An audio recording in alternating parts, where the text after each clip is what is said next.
Muchas gracias a todos. Gracias al doctor Fortuna por su invitación. Y quiero comenzar esta plática con una pregunta muy importante. ¿En qué momento se vuelven cruciales las pruebas viscoelásticas en un paciente con trauma? Y esa es una pregunta que estuve en las sesiones previas y algunos comentaban, bueno, si no tenemos pruebas viscoelásticas, pues ¿cómo podemos hacer de forma certera el seguimiento de un paciente que está con un manejo de la hemostasia de forma importante? Entonces, ¿qué puntos vamos a hablar ahorita? Principalmente van a ser indicaciones y recomendaciones. Después de eso vamos a hablar un poco acerca de las pruebas de coagulación estándar. También vamos a hablar acerca de las pruebas viscoelásticas, la diferencia que existen entre el tomorelastograma y el ROTEM, y también vamos a hablar acerca de la evidencia científica, obviamente, cuál es mejor, en qué momento se puede priorizar una, y también algunos ejemplos que vamos a contestar ahorita nosotros y los algoritmos de manejo, ¿sale? Entonces, aquí les presento esta gráfica que nos habla acerca de cómo se fue comportando la presentación y publicación de los trabajos de investigación acerca de las pruebas viscoelásticas, y de hecho, si se dan cuenta, quiero resaltar aquí primero, en 1935 fue la primera pues que se presentó, que fueron los tiempos de coagulación estándar. A partir de ahí, en 1948, se presenta el primer artículo publicado de las pruebas viscoelásticas. Nosotros pensaríamos que estas pruebas pues, son mucho más recientes, pero la realidad es que a través de los años, si nos damos cuenta, casi hasta el 63, fue que empezó a aumentar la presentación de publicaciones de este tipo de pruebas. Ya después, en el 84, cuando se hace el proceso del trasplante hepático y todo el proceso del manejo, es cuando se empieza a tener un poco más de auge, y al final, en el 2000, pues con la cirugía cardíaca, es cuando toma mucho más realce, que es una de las indicaciones mucho más importantes para las pruebas viscoelásticas. Ahora bien, ¿a qué pacientes les vamos a hacer estas pruebas? Principalmente pacientes de cirugía cardíaca, pacientes con trauma, pacientes obstétricas y también pacientes que tengan en terapia intensiva, además de pacientes con enfermedades hepáticas. ¿Y esto por qué? Porque la coagulopatía adquirida, principalmente la principal causa o la primera causa en más de 30% son aquellos pacientes que tienen trauma inducido, seguidos por aquellos pacientes que tienen cirugías o procedimientos oncológicos. Después de eso, coagulopatía en pacientes obstétricas y al final en aquellos pacientes con cirugía hepática. Es la razón por la cual, pues, de hecho, estas recomendaciones que van incluidas en la Guía Europea de la sexta edición del 2023 nos dice que para el abordaje de estos pacientes lo principal que tenemos que hacer es detener el sangrado, es la primera causa. Y después de eso viene el algoritmo en donde nosotros lo más importante o lo que nos vamos a enfocar es en evaluar cómo vamos a detener ese proceso y el manejo de la hemostasia en estos pacientes. Y lo que te dice es que puedes utilizar las de coagulación estándar y las pruebas viscoelásticas. Ahora bien, tenemos este otro artículo que es el documento EMOMAS-2, en el cual también recomienda el uso tanto de coagulación guiada por terapias viscoelásticas como las convencionales. Y en este proceso de la reanimación, que es muy importante en un paciente que está con un sangrado activo, tenemos que ver qué es lo mejor para ellos, si una reanimación liberal o una reanimación conservadora, porque además de que el paciente puede tener eventos adversos asociados a la reanimación, pues vamos a tener que, por ejemplo, este es un estudio de pacientes que tuvieron hemorragia intracerebral y evaluaban cuál era el pronóstico de ellos. Entonces lo dividían de acuerdo con la escala Gauss y determinaban que los pacientes que tenían reanimación liberal tenían menor cantidad de pacientes con una escala de valor de 1 y tenían mayor número de pacientes con una escala mucho más alta. Sin embargo, estadísticamente no fue significativo. Ahora bien, aquí les presento otro estudio, que es un estudio que habla acerca del manejo del paciente con infarto agudo del miocardio y anemia. ¿Y qué es lo que dice? Los dividieron en dos grupos, pacientes conservadores y pacientes liberales. Y vean, pacientes con manejo liberal tenían una meta de hemoglobina de 10.5 gramos y pacientes conservadores su meta 8.4.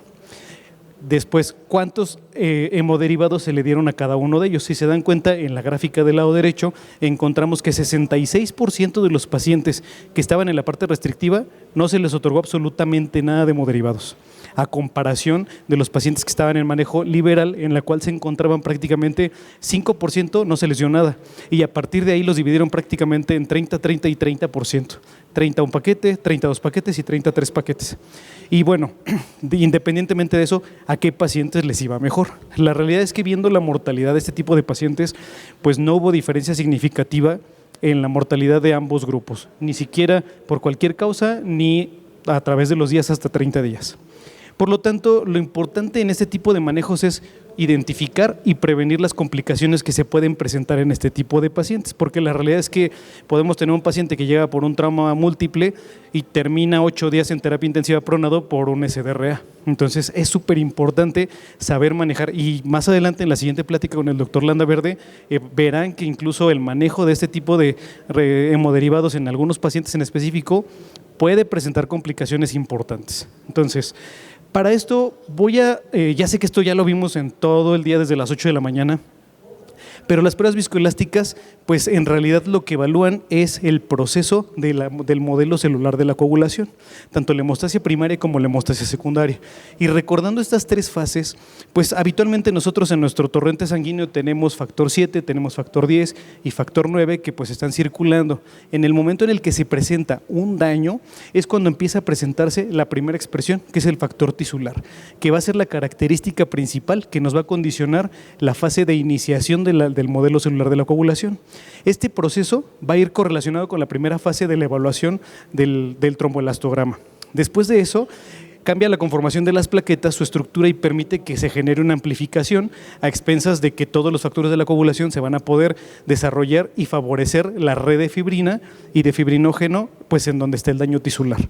Pero esta red de fibrina no va a estar completamente bien adherida. Las uniones que tienen son no covalentes y estas uniones se vuelven covalentes gracias al factor 13 activado.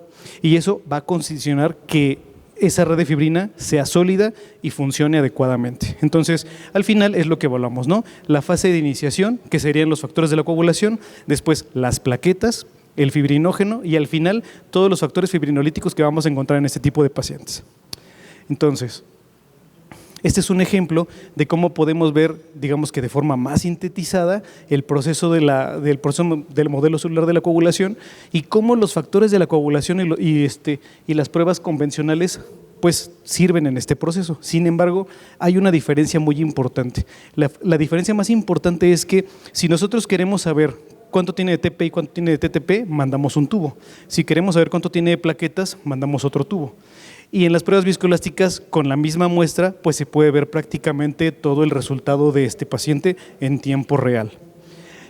Eso puede sonar acaparador e impactante, pero veremos después los estudios que hablan acerca de las comparativas entre cada una de ellas y la realidad es que no todos se dirigen hacia el mismo punto.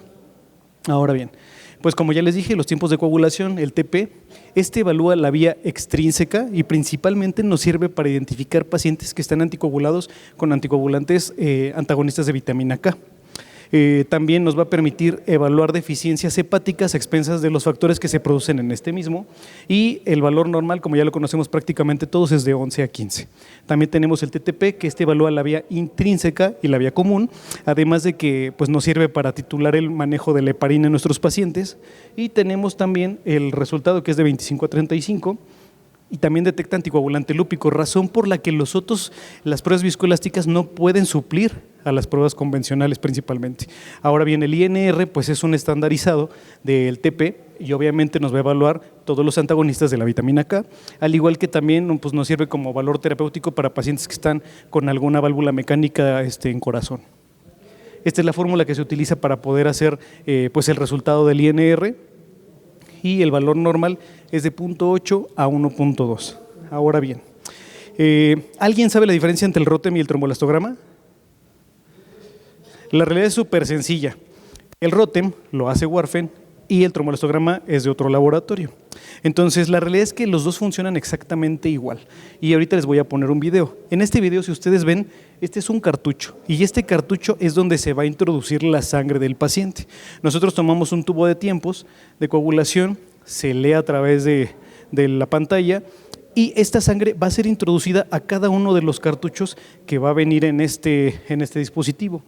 Si se dan cuenta, ahorita que lo veamos, el ROTEM nos va a evaluar vía extrínseca, vía intrínseca, funcionalidad de las plaquetas, el uso de la heparina, incluso algunos antiagregantes plaquetarios, entre otros. Y ven cómo se deposita en cada uno de los contenedores, que se les va a nombrar cunetas. Estas cunetas van a poder tener un pin en el centro y este pin va a girar 4.75 grados a un tiempo determinado. Lo que va a suceder es que la generación del coágulo va a desarrollar una resistencia a ese pin para que pueda hacer el movimiento. Entonces, de acuerdo con eso, va a permitir generar la gráfica que nosotros observamos en la impresión que nosotros tenemos. Pero la realidad es que lo único que identifica es la resistencia que tiene con respecto al movimiento que tiene el pin. Y obviamente a través del tiempo, conforme va haciendo la lisis del coágulo, ese proceso pues va agilizándose. Vemos aquí cómo se encuentra la rotación del pin. Y se traduce a través de una línea infrarroja, que esto es característica de Rotem, y del tromboelastógrafo pues no tiene esa luz infrarroja, pero al final el movimiento es el mismo. Ahora bien, diferencias importantes significativas, ya las he comentado prácticamente. El tromboelastógrafo pues evalúa todos los factores de la coagulación, la interacción que tienen con las plaquetas, la interacción que tienen con los glóbulos blancos y los tiempos de coagulación, pues prácticamente el proceso del tiempo que dura la coagulación. Por eso es diferente. Y esta imagen creo que ya la hemos visto en el transcurso del día de forma importante, pero la voy a recalcar. En la parte superior, como ya les había dicho, viene Rotem y en la parte inferior viene el tromboelastograma. Y como son de laboratorios diferentes, pues la forma en la que se les nombra a todos esos procesos que se llevan a cabo de la formación del coágulo también es diferente. Pero el proceso es el mismo. Vamos a evaluar la iniciación del coágulo, la cinética de la estabilidad o fuerza del coágulo y al final la lisis del mismo. Y caracterizado primero por esta iniciación que sería, o de acuerdo con el tromboelastograma, el tiempo de reacción y de acuerdo con el Rotem, la formación inicial del coágulo. Esta formación inicial del coágulo, cuando el pin empieza a girar, este pin debe detectar cierta resistencia y esa resistencia se traduce en un grosor de la línea. Cuando esa línea llega a 2 milímetros de ancho, es cuando cambiamos del tiempo de iniciación del coágulo al tiempo de formación del coágulo. Este tiempo de formación del coágulo genera un ángulo que es el momento en el que empieza a hacer la amplitud del coágulo y después de eso viene la amplitud máxima. Pero aquí sí hay una diferencia. Una de las principales diferencias es que en los pacientes que están evaluados a través de tromboelastograma solo tenemos esa amplitud máxima y esa amplitud máxima se lleva a cabo prácticamente a los 15 minutos. Entonces decíamos, y justo en una de las pláticas decían, bueno, ¿cuánto tiempo nos vamos a esperar para tomar una decisión?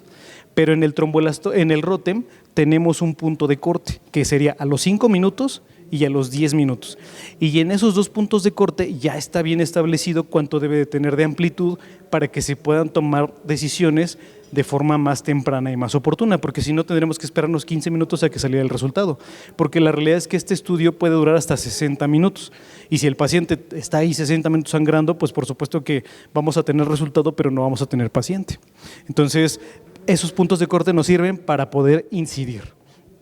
Después de eso viene la amplitud máxima que se encuentra en los dos y al final evalúa la cantidad de coágulo residual que tiene cuando está evaluado por Rotem y cuando está evaluado por el tromboelastograma, te evalúa qué tanta porcentaje del coágulo se lisó. Prácticamente evalúan el mismo proceso, pero de forma diferente. En el Rotem evalúa qué tanto coágulo queda y en el otro qué tanto coágulo se lisó.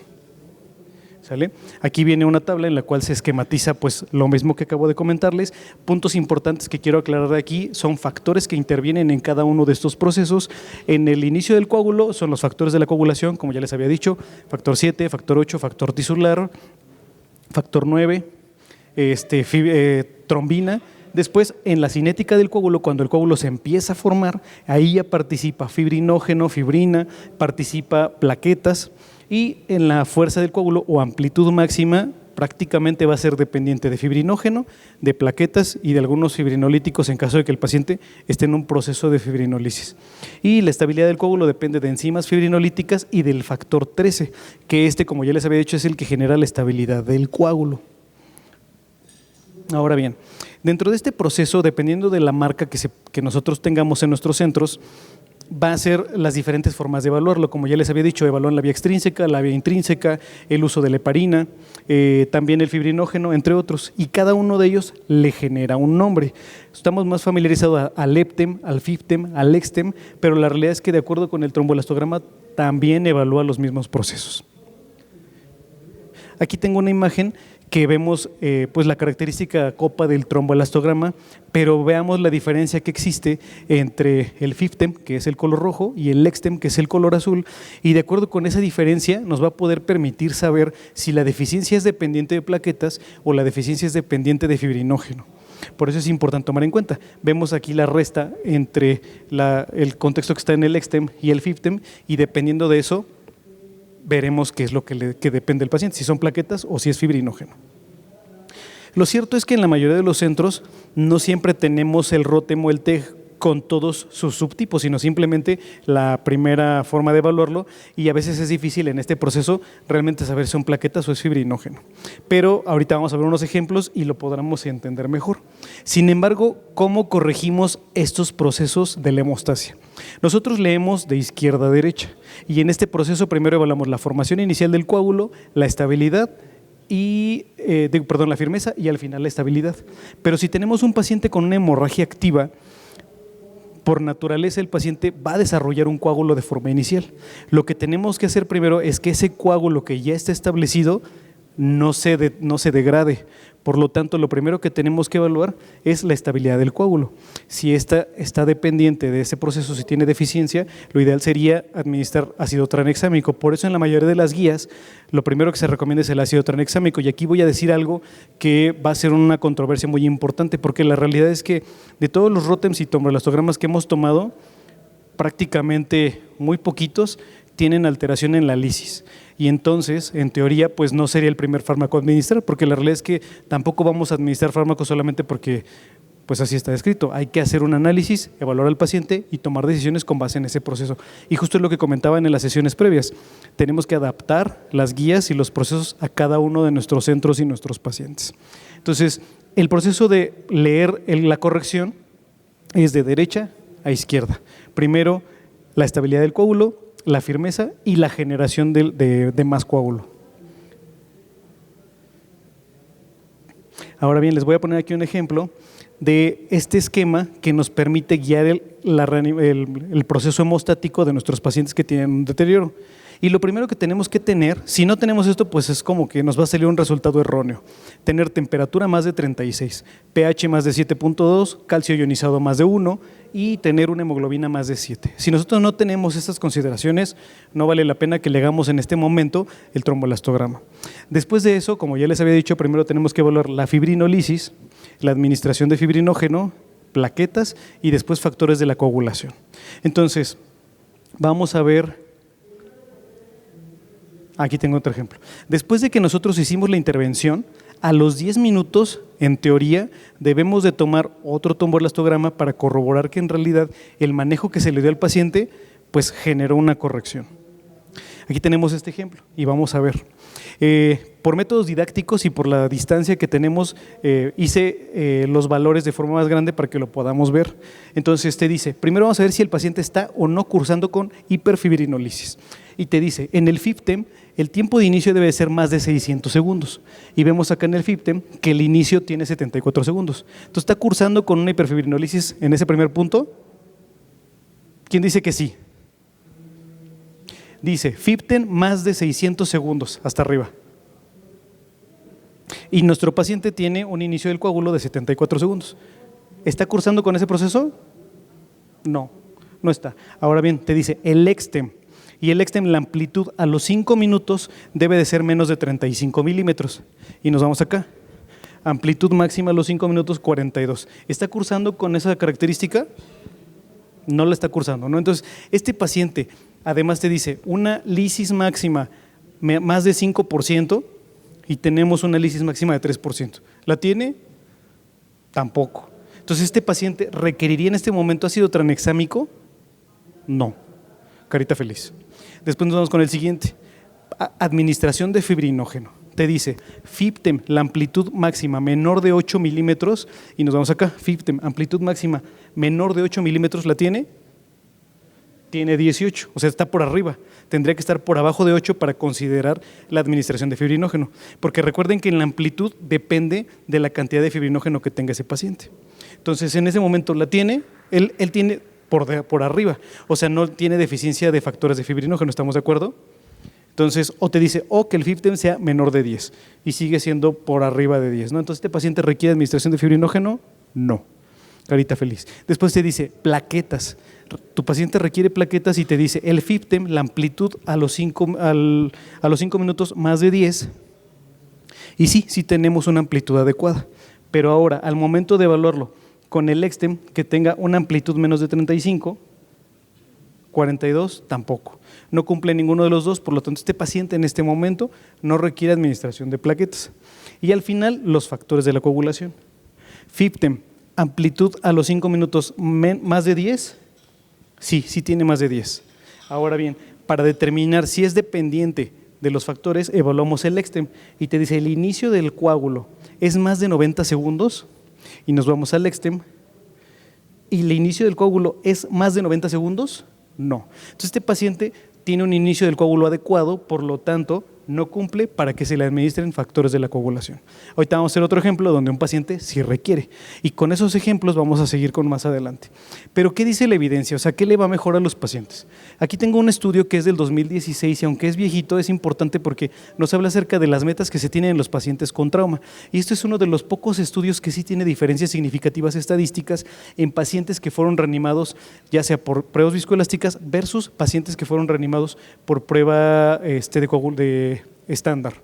Y veamos aquí, tuvimos 11 defunciones en los que fueron guiados por pruebas viscoelásticas versus 20 defunciones que fueron guiados por reanimaciones por coagulación estándar. Tuvo una diferencia significativa de 0.0029.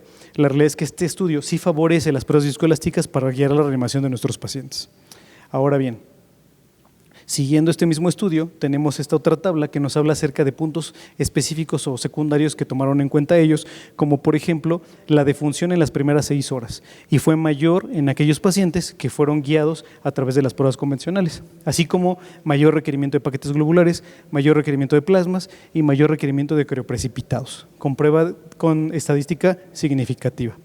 Aquí tengo otro estudio, este es el estudio ICTACTIC y en este estudio fue prácticamente para pacientes que tuvieron una hemorragia masiva y pues fue aleatorizado y lo dividieron en diferentes grupos y la realidad es que en esta tabla de forest plot no se encontró que favoreciera ni a las pruebas viscoelásticas ni tampoco favoreciera a las pruebas convencionales.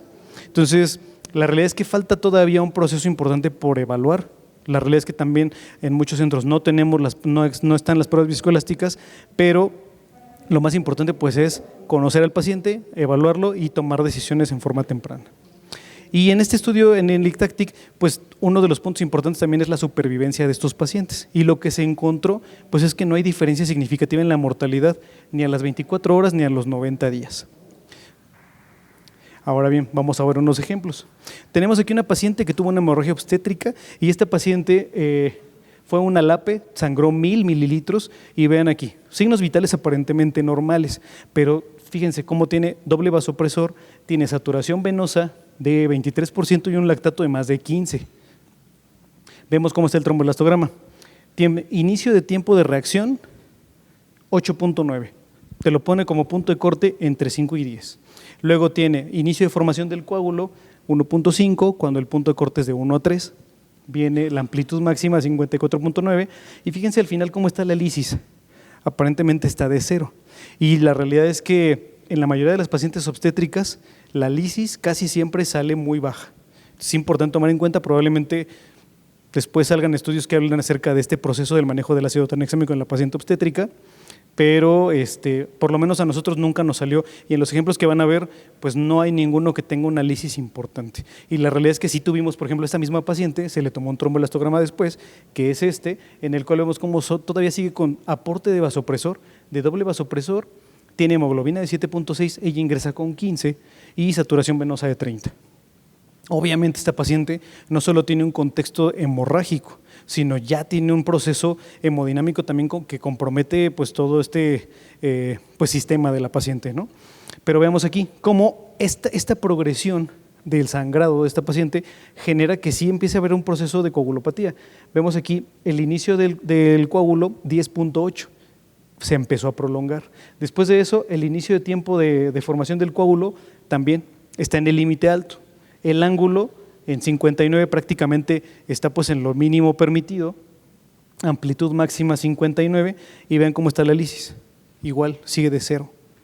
Entonces es importante tomar en cuenta esos procesos porque la realidad es que esta paciente pues en algún momento se le pasó ácido tranexámico sin tomar en cuenta la decisión del trombolastograma. Entonces todos estos procesos, igual que por ejemplo en la reanimación cardiopulmonar, después hay que hacer un análisis retrospectivo para ver cómo fue el proceso de la evaluación de esta paciente. Aquí tengo otro ejemplo, es un paciente con una herida por arma de fuego, choque hemorrágico, tuvo un sangrado de 2000 y vean cómo está su trombolastograma.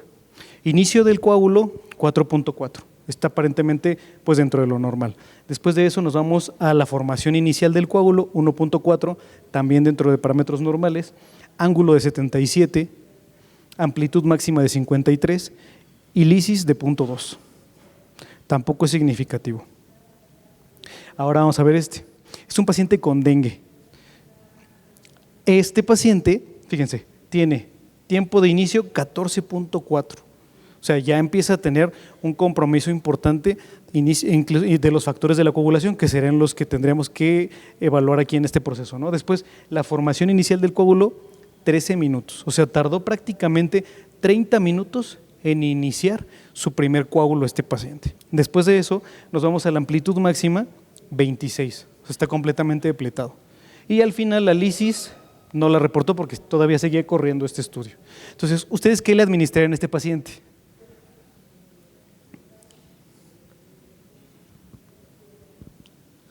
Recuerden que primero evaluaríamos estabilidad del coágulo, después firmeza y al final generación de coágulo. Entonces, en la estabilidad del coágulo depende de plaquetas y de fibrinógeno. ¿Alguien le administraría plaquetas y fibrinógeno a este paciente? Habría que evaluar los valores también, pero viendo este estudio con estas características, ¿o alguien no le administraría? Obviamente esto es una fotografía de todo un caso clínico que el paciente pues estuvo, ¿no? Pero ¿alguien no le administraría fibrinógeno o no le administraría plaquetas? Porque dependiendo de esto, ven, la amplitud máxima está en 26, está súper pues, disminuida a expensas de fibrinógeno y de plaquetas. ¿Alguien le administraría complejos de coagulación? ¿Factores de la coagulación? ¿Sí? Sí, porque justo ellos van a actuar aquí en esta parte, ¿no? Entonces, ahora vamos a ver este otro ejemplo. Este es un paciente de cirugía cardíaca que sale de reemplazo valvular. ¿Cómo ven aquí este? Inicio del coágulo, 2.1. Formación del coágulo, 0.8. Ángulo de 85, amplitud máxima de 76. Este paciente está de mírame y no me toques. Mírame y me tromboso. ¿Sale? Pero ahora vamos a ver la otra cara de la moneda. Otro paciente en cirugía cardíaca y vean, inicio de reacción de casi 40 minutos. ¿Sale? Entonces, sí es importante, sí nos sirve este estudio para tomar decisiones. Ahora bien, vamos a ver otro ejemplo antes de que termine. Y este es otro paciente, ¿sale? Vamos a evaluar, este es paciente de trauma de trauma múltiple y vamos a ver, inicio del coágulo FIBTEM más de 600 segundos. Y nos vamos acá al FIBTEM. ¿Tiene más de 600 segundos? Sí. Ahora dice EXTEM, la amplitud a los 5 minutos está menos de 35. Sí. ¿Ustedes le pasarían ácido tranexámico a este paciente? Sí. ¿Sale? Porque si no, se nos va. Después de eso nos dice fibrinógeno, FIBTEM, amplitud a los 5 minutos menos de 8, que sería esta. Sí tiene, ¿no? Tiene 2. Y después de eso dice, o la amplitud menos de 10, pues sí la tiene. ¿Le pasamos fibrinógeno a este paciente? Sí. Después de eso nos dice, vamos a ver plaquetas. Te dice, el FIBTEM, la amplitud, ¿está más de 10? No la tiene, ¿no? Y te dice, EXTEM, ¿tiene amplitud menos de 35? Sí. Entonces, aquí por ejemplo tenemos una sí y una no. Tenemos un FIBTEM con una amplitud de menos de 10 y tenemos un EXTEM con una amplitud menos de 35. Aquí habría que hacer esa evaluación y ver el contexto del paciente para tomar la decisión de la administración de las plaquetas. Y al final vemos los factores de coagulación. Tenemos, dice, FIBTEM, amplitud máxima más de 10, que no tiene, ¿no? Y luego te dice el EXTEM, el inicio del coágulo es más de 90 segundos. Sí, ¿no? igual en el mismo contexto habría que evaluar al paciente para tomar la decisión de ese proceso. Para terminar, les voy a presentar, son muchos algoritmos los que podemos encontrar. Al final les voy a dejar mi correo por si quieren que les mande los artículos, con todo gusto se los puedo compartir, pero son muchos los algoritmos. Este es uno específico de cirugía cardíaca y la realidad es que en cirugía cardíaca lo primero que evalúan es el efecto residual de la heparina. Es lo primero que tenemos que tomar en cuenta. Después los factores de la coagulación, después las plaquetas, el fibrinógeno y al final la hiperfibrinolisis. Entonces, cada uno de los contextos del paciente te permite que hagas la evaluación de forma diferente. Este es otro algoritmo que es guiado por metas, que se puede utilizar en la terapia intensiva, y también hiperfibrinolisis, fibrinógeno, plaquetas, anticoagulantes, factores de la coagulación y otros más como el LATEM para aspirina, anticoagulantes y agregantes plaquetarios. ¿Sale?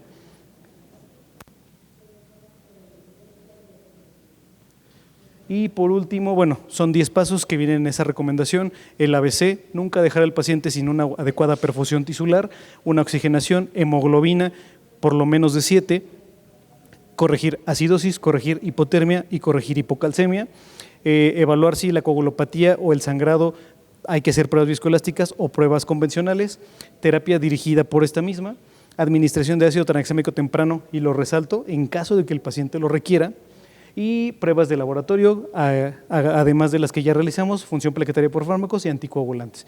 Y por último, antes de irme, quiero invitarlos a las cuartas jornadas de medicina crítica que se llevarán a cabo en León, Guanajuato. Son organizadas por los residentes de ella. Vamos a tener el módulo de coagulopatías, el módulo de soportes extracorpóreos, también el de obstetricia crítica y antiinfecciosos en UCI.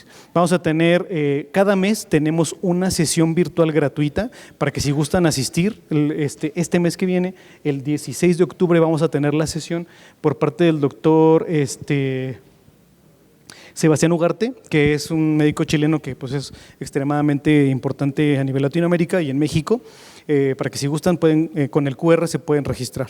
Y vamos a tener un concurso, que ya ven que están muy de moda, que van a ser de conocimientos. Este año van a ser de estado de choque y en ese costado viene mi correo por si alguien quiere que le comparta la información. Muchísimas gracias por su tiempo y muchísimas gracias por la invitación.